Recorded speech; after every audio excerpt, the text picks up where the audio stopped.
riding on the city of New Orleans, Illinois Central, Monday morning rail,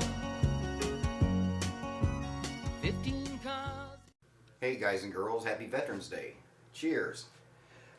Just want to do this, well, I hope it's a short video, not real long, but FJ 55 Iron Pig kind of inspired me to do this because he had got to meet, and talk to a World War II vet.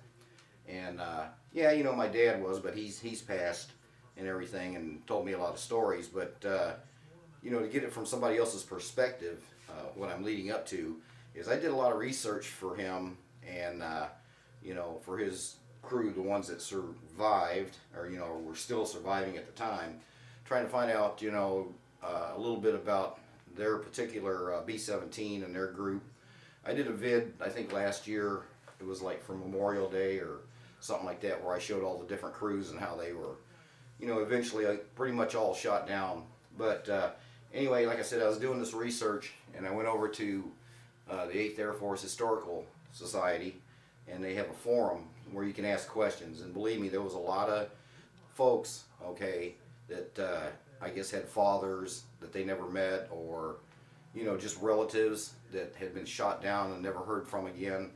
So I left a question and everything, and I got this email from a gentleman named Ivan Finkel. Well, turned out that Ivan, which I became good friends with, matter of fact, I just sent him an email wishing him a happy Veterans Day.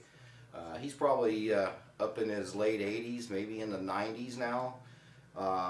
But he had emailed me back, and we eventually got to talking and stuff, and I found out that he actually flew as a replacement tail gunner on my dad's bomber on one mission. What it was is he had got sick, and his crew, which was also in the same squadron, had already done 2 more missions than him while he was ill, something like the flu or something like that. So he filled in as tail gunner on my dad's crew. Apparently they got shot up, pretty bad. They had to leave formation, heading back to England, and I think they got jumped by 3 Me-109s. Now, if you guys are too young to know what, if you don't watch World War II stuff, Me-109s were fighters, German Nazi fighters, and 3 of them against 1 B-17 is pretty bad odds. So anyway, he figured they were gonna lose it, because there was really no hope, nobody around to help, no other bombers to cover you, that kind of stuff. And so just hearing the perspective, like his view of Dad's crew, they stayed calm, they worked together, and pretty much survived it, up to a point, and then all of a sudden 2 P-47s came along, and they ran the Me-109s off. So they were saved. So when they got back to the base, the pilot of Ivan's plane and my dad's pilot knew each other very well, and so they were talking and stuff, and they found out that Ivan was actually on his 13th mission.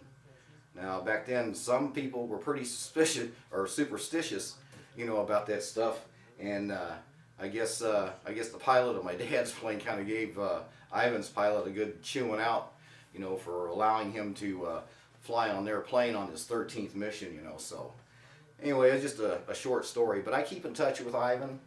I haven't heard from him in a while. I'm kind of concerned. I just sent him an email, wishing him a happy Veterans Day. I know he's lost his wife, the last couple of years, so he's got a couple of sons, I think, that check on him.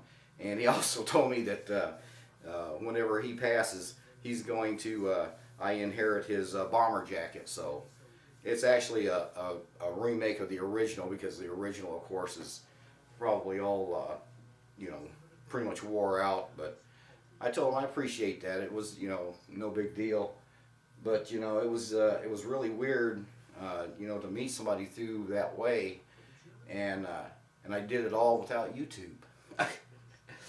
But anyway, that's just my quick, you know, Veterans Day story about an awesome veteran from the greatest generation. And cheers to all the survivors from back then, and cheers to all the present vets and future vets.